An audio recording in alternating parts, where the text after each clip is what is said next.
ঢাকা ১১ আসনের বিএনপির মনোনীত প্রার্থী ডক্টর এম এ কাইয়ুম।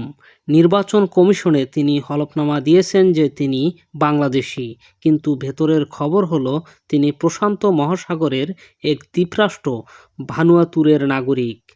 তিনিই শুধু নন, আব্দুল আওয়াল মিন্টু থেকে শুরু করে সিলেটের এম এ মালিক, তালিকাটা অনেক লম্বা। আজ আমরা দেখব কিভাবে এই অতিথি পাখিরা টাকার বস্তা নিয়ে এসে এমপি হতে চাইছেন। চিন্তা করতে পারেন ভানুয়াতু। অনেকে হয়তো ম্যাপে এই দেশটার নামও খুঁজে পাবেন না, অথচ ঢাকা ১১-র মতো গুরুত্বপূর্ণ আসনে বিএনপির প্রার্থী সেখানকার নাগরিক। তিনি তথ্য গোপন করছেন, আর মিথ্যা হলফনামা দেয়া মানেই প্রার্থিতা বাতিল এবং ফৌজদারি অপরাধ। জেলখাটা তৃণমূল কর্মীরা যখন পল্টনে পুলিশের টিয়ার সেল খাচ্ছিল, তখন ডক্টর কাইয়ুমরা হয়তো ভানুয়াতুর বা লন্ডনের বিচে হাওয়া খাচ্ছিলেন। আজ সুদিন এসেছে, তাই তারা স্যুট টাই পরে নমিনেশন কিনতে এসেছেন। শুধু তিনি কেন, তাদের সর্বোচ্চ নেতাই তো এই কাজটি করেছেন। বিএনপির হাইকমান্ড কি এটা জানতো না, নাকি টাকার কাছে সব রীতি বিক্রি হয়ে গেছে? দেশ চালাবে কারা? যারা বিপদে পড়লে পাসপোর্ট দেখিয়ে ভানুয়াতে পালিয়ে যেতে পারবে? C BNP, C. সিলেটের এম এ মালিক লন্ডনের নাগরিক, আব্দুল আওয়াল মিন্টু যারা বিদেশি কানেকশন ওপেন সিক্রেট। সংবিধানের ৬৬ অনুচ্ছেদ অনুযায়ী কোনো বিদেশি নাগরিক বা দ্বৈত নাগরিক তফসিল অনুযায়ী বাংলাদেশের এমপি হতে পারবেন না, কারণ এমপি হওয়া মানেই রাষ্ট্রের সার্বভৌমত্বর অংশ হওয়া। আপনার আনুগত্য যদি দুই দেশের প্রতি থাকে, তবে আপনি দেশের স্বার্থ রক্ষা করবেন না, বিদেশির স্বার্থ রক্ষা করবেন। বিএনপির মতো একটি জাতীয়তাবাদী দল যারা ন্যাশনালিজমের কথা বলে, জাতীয়তাবাদের কথা বলে, তারা কিভাবে একজন বিদেশি নাগরিককে নমিনেশন দেয়? এটা কি দেউলিয়াত্ব নাকি নমিনেশন বাণিজ্যর ফল? যারা রক্ত দিল তারা পেল বাঞ্ছনা, আর যারা বিদেশি পাসপোর্ট পকেটে নিয়ে ঘুরছে তারা পেল ধানের শীষ। তবে নির্বাচন কমিশন যদি সৎ থাকে, তবে এই ভানুয়াতু গেম আর চলবে না। পরের পর্বে আমরা দেখব ঋণ খেলাপিদের পতনের শব্দ। আজকের দিনের সেরা খবর, ন্যায় বিচার প্রতিষ্ঠিত হয়েছে। চট্টগ্রাম ২ তথা ফটিকছড়ি আসনে এক ড্রামাটিক ঘটনা ঘটেছে। জামাতের প্রার্থী প্রফেসর নুরুল আমিনের আপিল মঞ্জুর করেছে কমিশন। বিএনপি এখানে তার বিরুদ্ধে ভেটো দিয়েছিল, তার মনোনয়ন বাতিল চেয়েছিল। আর ঠিক উল্টো চিত্র, বিএনপির সরোয়ার আলমগীরের ঋণ খেলাপির দায়ে তার মনোনয়ন বাতিল হয়েছে। ফটিকছড়িতে এখন ধানের শীষ নেই, মাঠ এখন জামাতের প্রফেসর নুরুল আমিনের। একজন শিক্ষাবিদ বনাম একজন ব্যাংক লুটেরা। কমিশন সঠিক সিদ্ধান্ত নিয়েছে। সরোয়ার আলমগীরের বাতিল হওয়ায় প্রমাণ করে ব্যাংকের টাকা মেরে আর এমপি হওয়া যাবে না। জুলাই বিপ্লবের অন্যতম নায়ক হাসনাত আবদুল্লার আসনেও বড় খবর। বিএনপির ৪ বারের এমপি মঞ্জুরুল হাসান মুন্সি, যিনি ভেবেছিলেন টাকার জোরে সব ম্যানেজ করে ফেলবেন, তিনিও আউট। ঋণ খেলাপির দায়ে তার মনোনয়ন বাতিল করেছে নির্বাচন কমিশন। হাসনাতের জন্য এটা বিশাল স্বস্তি। জনগণ একজন ঋণ খেলাপিকে চায় না, তারা তরুণকে চায়। মুন্সির পতন প্রমাণ করে পুরনো পাপ কাউকে ছাড়ে না। কুমিল্লা ১০ আসন, এখানেও বিএনপির প্রার্থী আব্দুল গফুর ভূঁইয়ার মনোনয়ন বাতিল হয়েছে।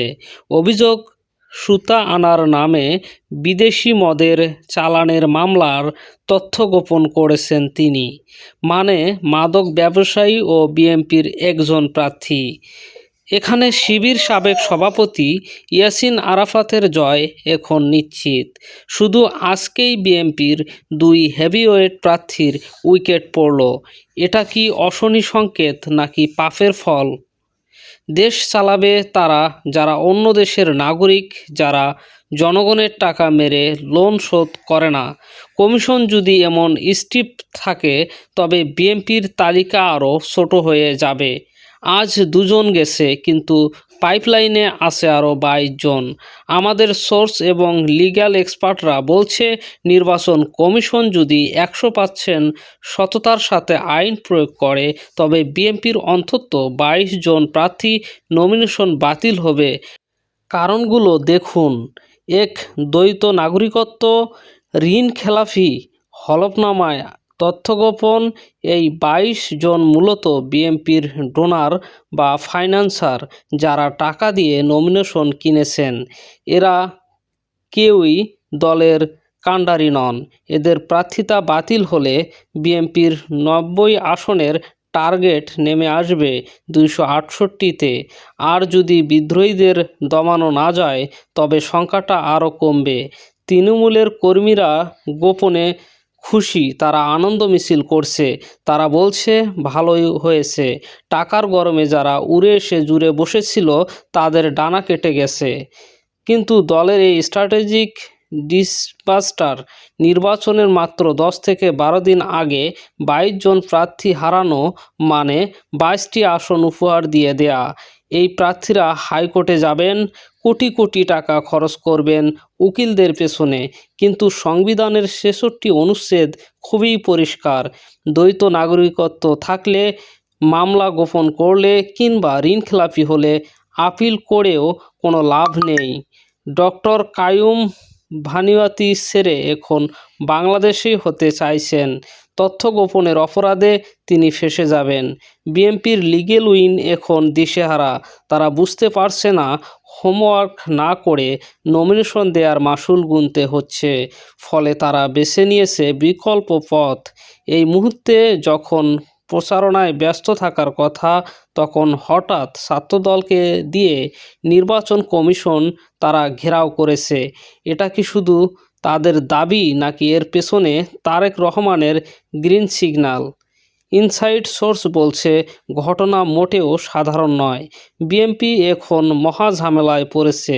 তাদের 22 জন হেভিওয়েট প্রার্থী, যারা মূলত দলের ডোনার বা ফাইন্যান্সার, তাদের প্রার্থিতা বাতিলের ঝুঁকিতে। কারণ দ্বৈত নাগরিকত্ব, ঋণ এবং মাদক মামলা, 22টি আসন বিনা প্রতিদ্বন্দ্বিতায় বা বিনা যুদ্ধে হাতছাড়া হওয়ার ভয়ে বিএনপির হাইকমান্ড এখন ডেসপারেট। চিন্তা করুন, 290 আসনের প্রার্থী দিয়ে যদি প্রথমেই শুরুতেই 22 জন আউট হয়ে যায়, তবে বিএনপির আসন সংখ্যা নেমে আসবে 268-তে। এর মধ্যে আবার 117টি আসনে আছে তাদের দলের বিদ্রোহী প্রার্থী। সব মিলিয়ে বিএনপি এখন ব্যাকফুটে। 22টি আসন হারানো মানে সংসদে একক সংখ্যাগরিষ্ঠতা না পাওয়ার ঝুঁকি তৈরি হওয়া। বিএনপি বুঝতে পারছে আইনি পথে এদের বাঁচানো যাবে না, তাই তারা বেছে নিয়েছে রাজপথের চাপ। আজকের এই ইসি ঘেরাও মূলত কমিশনকে একটি ওয়ার্নিং দেয়া যে আমাদের প্রার্থীদের গায়ে হাত দিলে আগুন জ্বলবে। তবে তারা শেষমেশ এ পথে হেরে গেলে নতুন একটি কৌশল নেবে। রাজনীতিতে শত্রু কমন হয় যখন বন্ধুত্ব হয়ে যায়। বিএনপির 22টি আসনে যদি প্রার্থী বাতিল হয় তবে বিএনপি কি করবে? তারা কি জামাতকে জিততে দেবে? প্রশ্নই আসে না। জামাত এখন তাদের প্রধান রাইফেল বা প্রতিপক্ষ। তাহলে অপশন কি? অপশন হলো ইসলামী আন্দোলন বাংলাদেশ বা চরমনাই। বিএনপি জানে জামাতকে ঠেকাতে এখন তাদের মেইন চ্যালেঞ্জ। যে 22টি আসনে বিএনপির প্রার্থী থাকবে না, সেখানে জামাত শক্তিশালী। বিএনপি তাদের ভোট ব্যাংক জামাতকে দেবে না, তাই তারা মন্দের ভালো হিসেবে চরমনাইকে সমর্থন দিতে পারে। আর চরমনাই বিভিন্ন আসনে যেখানে তারা মনোনয়ন সাবমিট করেনি, সেখানে বিএনপিকে সাপোর্ট দিবে। এটাই বলা হচ্ছে ন্যাচারাল ওয়ালেন্স। বিএনপি ভাববে চরমনাই জিতলে সমস্যা নেই, তারা সরকার গঠন করবে না, কিন্তু জামাত জিতলে আমাদের গদি নড়বড়ে হবে। তাই ওই বাতিল হওয়া আসনগুলোতে আমরা ধানের শীষের ভোটারদের হাত পাখায় ভোট দিতে দেই। জোট ছেড়ে চরমনাই একা হয়ে পড়েছিল, কিন্তু বিএনপির এই 22 প্রার্থীর পতন তাদের জন্য লাইফলাইন হতে পারে। যদি বিএনপি অফিসিয়ালি বা আনঅফিসিয়ালি সমর্থন দেয়, তবে চরমোনাই 5 থেকে 10টি সিট বোনাস পেয়ে যেতে পারে। মুন্সির আসনে বা গফুর ভূঁইয়ার আসনে চরমোনাই ফ্যাক্ট হয়ে উঠতে পারে। তবে তৃণমূল বিএনপি এটা মানবে কিনা সন্দেহ আছে। তারা হয়তো রাগে ভোট কেন্দ্রেই যাবে না, অথবা জামাতকেই ভোট দিবে, কারণ জামাত জেতার মতো দল। এই মেগা সিরিজের শেষে আমরা নৈতিকতায় প্রশ্ন তুলব। দেশ চালাবে কারা? যারা পকেটে ভানুয়াতু, লন্ডন বা আমেরিকার পাসপোর্ট, যারা ব্যাংকের হাজার হাজার কোটি টাকা মেরে দিয়েছে সিআইবি রিপোর্টে ব্ল্যাকলিস্টে, নাকি যারা এই দেশের মাটিতে জেল খেটেছে, রক্ত দিয়েছে? বিএনপি যদি এই ঋণখেলাপিদের ঝাঁটিয়ে বিদায় না করে, তবে জনগণ ব্যালটেই তাদের বিদায় করবে। দর্শক, আপনি কি মনে করেন? জানাতে পারেন কমেন্টে।